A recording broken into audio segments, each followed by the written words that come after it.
ден купили му кутия словни войници. Но е стигнал ловото и един останал без един крак. И най-хубавата била балерината. Но освен най-много му харесвал един картонен замък.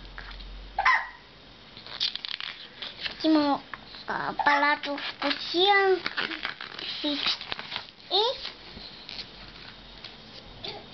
момчет наредил на масата ловните войници и те седяли колото изправи. А после ловният войник решил, че и балерината само с един крак и решил вена точно за мене.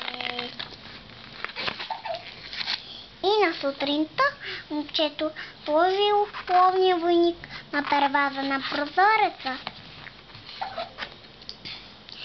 и внезапно духнал вятър и вел играчката на асфалта долу.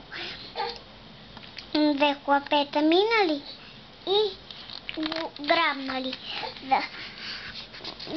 Сложили му хартияна лодка и го пуснали да плава в уличната канавка.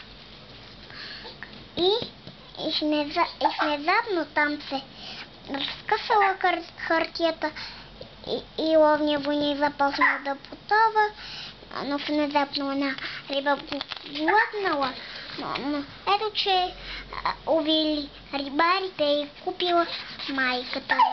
Там точно много се изненадали, като видяли ловния войник в корема на рибата.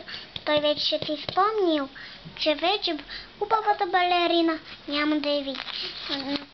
Но тя ето, че била пред него и гордо танцува и гордо била красива, както винаги. А после покосливото братче на момчето го грабнал ловния войник, го фърлил в огъня. На сутринта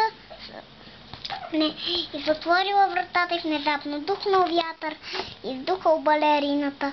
Тя отишла заедно с ловния войник в огъня.